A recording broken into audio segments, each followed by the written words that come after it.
ادب جو ہے یہ سلو میڈیا کی چیز ہے اور یہ صحافت جو ہے یہ فاسٹ میڈیا کی چیز ہے. اور اس طرح سے جو شو بز کے چینلز ہیں جیسے ڈرامے وغیرہ ٹی وی کے ہیں وہ بھی کسی حد تک فاسٹ میڈیا میں آ جاتے ہیں. تو اب یوں سمجھ لیں کہ بعض کا تو سب ایجنسیز کا کام کر رہے ہوتے ہیں کہ جو ادب عالیہ میں باتیں کی جاتی ہیں ان کو ذرا سمپلیفائی کر کے آگے پہنچاتے ہیں. یہ بالکل ایک الگ سٹوری ہے جو ابھی سفیر صاحب نے سنائی نا کہ بھئی مقتدر قوتیں کس طریقے سے ہر اس چیز کو جو انسانوں کے درمیان اور معاشرے کے اندر سگنیفیکنٹ ہوتی ہے یا ان کے لیے اہمیت رکھتی ہے، کوئی ویلیو رکھتی ہے، اس کو ایکسپلائٹ کرتے ہیں. اس میں مذہب بھی شامل ہے، اس میں سیکس بھی شامل ہے، اس میں جمالیات بھی شامل ہے، اس میں یعنی ہر چیز شامل، اکانومی بھی شامل ہے، سب کچھ شامل. تو وہ یقیناً اس کی کوشش کرتے ہیں. لیکن میں آپ کو ایک فرق بتاتا ہوں کہ ہوتا کیا ہے کہ ایک زمانے میں آپ کے پاس ایک ہی تھا ریڈیو اور پھر ایک ہی ٹی وی تھا. اب جو کچھ آتا تھا اس کے ذریعے سے لوگوں تک پہنچتا تھا. اب آپ کے 200 چینلز ہیں تو 200 چینلز کو تو بندہ نہیں دیکھ سکتا. تو اس لیے جب سوسائٹی کمپلیکس ہوتی ہے، اس میں ڈائیورسٹی پیدا ہوتی ہے تو اس طرح کا امپیکٹ نہیں رہ جاتا. اچھا، اگر آپ نے امپیکٹ ہی دیکھنا تو فلم کا سب سے زیادہ امپیکٹ آتا ہے لوگوں پر، ان کی رائے سازی میں.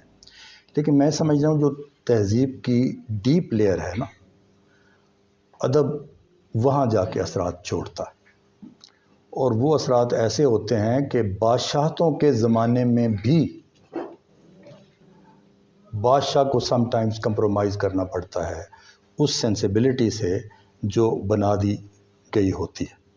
اس کی سب سے بڑی مثال برصغیر میں دین الہی ہے. ایک بادشاہ کی اتھارٹی سے ایک دین جاری ہونا چاہا، نہیں ہو سکا کیونکہ تہذیب اجازت نہیں دیتی تھی. مسلم تہذیب نے رجسٹ کیا اس کے. تو اسی طرح سے ایک بہت قریب کی میں مثال آپ کو دیتا ہوں. جب ایوب کا دور تھا تو چونکہ رسالے ہی ہوتے تھے لوگوں تک جو پہنچتے تھے 2-4 ادبی، تو ادیبوں پر پابندیاں لگی، ان کے لٹریچر پر پابندیاں لگیں، ان کو جیلوں میں رکھا گیا. جب ضیاء کا زمانہ آیا تو مجھے اچھی طرح یاد ہے، سب سے پہلے خالد سعید بٹ صاحب حلقہ باب ذوق میں آئے. انہوں نے کہا جی کیا ڈرامہ آپ کرنا چاہتے ہیں، مجھے بتائیں، مجھے میرے سپر ڈرامہ ہے، میں آدمی ہوں ڈرامے کا، ہر طرح کا ڈرامہ جو چاہتے ہیں آپ. اور آپ کو پتہ ہے منو بھائی بھی اسی دور میں، اصغر نظیم سید بھی اسی دور میں، سارے اسی دور میں نام بنے ضیاء کے دور. اس نے ایک بات فیل کر لی کہ اب وہ جو ڈیپ لٹریچر ہے اس سے مجھے کوئی خطرہ نہیں. اس کی نگاہ تھی ہفتہ روزہ سیاسی پرچوں پر جو رائے سازی کرتے تھے. تو یہ جو پولیٹیکل رائے سازی ہے بالکل اور چیز ہے، وہ جو میں نے کہا تہذیبی ایٹیچیوڈز ہیں وہ بالکل اور چیز ہے. یہ جو پولیٹیکل رائے سازی ہوتی ہے یہ سمجھ لیں ہجومی رائے ہے، موب اوپینین جو بلڈ کرتے ہیں لوگ. اور ظاہر حبیب جالب کی طرح کی شاعری وہ کرتی ہے، چیز وہ کر لیتی ہے. لیکن وہ سینسیبلٹی جو فیض بناتا ہے، جو راشد بناتا ہے، جو اپنا مجید امجد بناتا ہے، یا جو اپنا قرۃ العین حیدر بناتی ہے، اب یہ وہ رائٹرز ہوتے ہیں جنہیں کوئی ڈکٹیٹ نہیں کر سکتا. پہلی بات ہے کہ رائٹر وہ رائٹر ہی نہیں ہے جسے کوئی ڈکٹیٹ کرے اور لکھوا لے جس سے کچھ. میں تو اسے رائٹر ہی نہیں مانتا. تو یہ تو اشفاق صاحب سے میری خود بات ہوئی. میں نے کہا جی کہ اشفاق صاحب نے ایک چھوٹا واقعہ بیان کر دوں. اشفاق صاحب کو جب پیپلز پارٹی کا دور آیا تو انہیں ٹی وی سے نکالنا تھا، تو وہاں یہ ڈسکس ہو رہا تھا کہ جو انہوں نے اثرات پھیلائے ہیں، ایک تو معافی دے دو، بھٹو کی پھانسی والے مسئلے کو معافی کر دو، اور دوسری ان کی تھیمز تھیں ایفلوئنس کی جو 0.0001% بھی طبقہ ہمارا نہیں. تو جب ان سے ٹی وی چھین لیا گیا تو وہ بیٹھی ایک کمیٹی کے جی ان کے اثرات کیسے زائل کیے جائیں. تو منو بھائی نے کہا جی کہ اشفاق صاحب سے ہی دوبارہ محنت کر لیتے ہیں، نئی تھیمز دے دیتے ہیں ان کو، یہ جو بات سفیر صاحب کر رہے تھے. لیکن اشفاق صاحب نے کیا کیا کہ اب ڈرامے کے بندے تھے، ہر وقت 2-2 گھنٹے ٹی وی پر رہتے تھے.